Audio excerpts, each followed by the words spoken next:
For a long time, Hitler was very skeptical about rocket research taking place at Kummersdorf and later on at Peenemünde.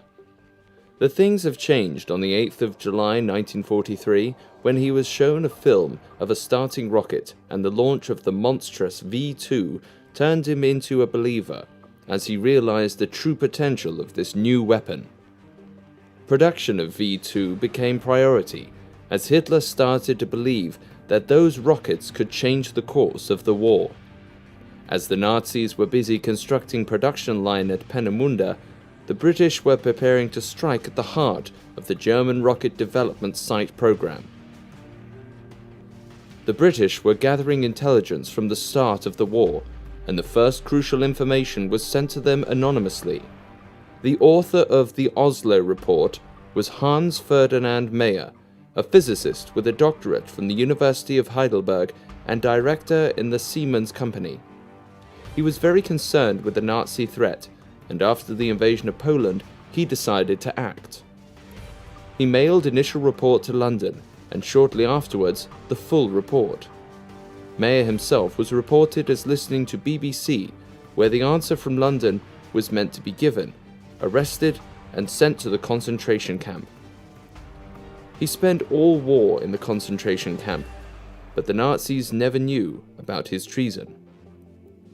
The British dismissed all the data as a work of fiction and planned operation to confuse the Allies. Only one person believed in all the information from the Oslo report. He was a young physicist, R.V. Jones. For the following months, Werner von Braun and Walter Donberger were achieving the big successes with their rockets. In the summer of 1942, another test launches were made. The two first ones, on 13th of June and 16th of August, were not successful. But the A-4 rocket, launched on the 3rd of October, reached the altitude of 80 kilometers and traveled almost 200 kilometers. That was an astonishing success, and the birth of the V, Vergeltungswaffe, the reprisal weapon. As the Nazis already had the cruise missiles, the V-1, this new weapon was designated as V-2. The major breakthrough for the British about what was happening at Peenemünde came from overhead conversation between two German prisoners, General von Thoma and Lieutenant General Krull. They were put in the bugged room, and all information learned from their conversation were put in the Air Scientific Intelligence Interim Report, finally compiled on the 26th of June 1943. For years, the British were stating that the information about Peenemünde came from the air reconnaissance. They claimed they did not receive any information from the Polish resistance. That was a lie, as the Polish intelligence reported in 1941 that the German scientists were working on a new secret weapon in Peenemünde. In 1942 and in 1943, the Poles have even provided maps and clearly stated in their intelligence reports that the Nazis worked on rockets. In the meantime, another report started to arrive, and it was decided to send a reconnaissance flight over Peenemünde. It became clear that rockets, being developed by Nazis, will pose a danger to Great Britain, and finally, a decision has been made to bomb Peenemünde. The code name of this operation was Hydra. The British very quickly started practice runs. The bombing of Peenemünde was meant to be carried from approximately 3,000 meters, or 9,000 feet, a half of the usual bombing raid's height. The crews were never told of the true nature of their mission, but instead they were advised they are going to bomb a new radar site. The second secret operation, by the name of Whitebait, was also arranged. It was a decoy raid of Mosquito aircrafts being sent to bomb Berlin. The British hoped that this raid just before the Peenemünde attack will divert fighters' attention. And other squadrons were also dispatched to attack surrounding German airfields to prevent Luftwaffe night fighters from taking off. The main attack took place at the midnight of 17th of August 1942. The night sky was clear and there was a full moon. The first wave of bombers targeted the V2 scientists. When the aircrafts got over Peenemünde, there was some clouds over the site, and the first bombs missed their target.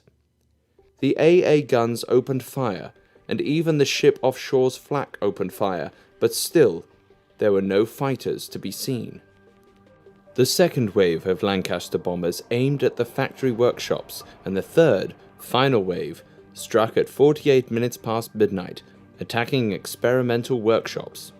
The crews of the Lancasters and Halifaxes have made a mistake and dropped bombs 30 seconds late. It might not seem a lot, but that 30 seconds were extremely important as their bombs landed in the nearby concentration camp. By that time, German night fighters started to arrive, but it was too late. This night attack brutally showed Nazis that Allies knew about their rocket research program. Immediately, it has been decided to fool the British that they have done irreparable damage to prevent any further raids. The Germans painted dark lines across the roofs to pretend to be fire-blackened beams, and they even dug false bomb crates. Some of the British bombs had a delay fuses installed, and they were exploding randomly for further several days. Major General Dr. Walter Dornberger later claimed that the Allies missed two very important installations, which consequently minimized the delay in further research.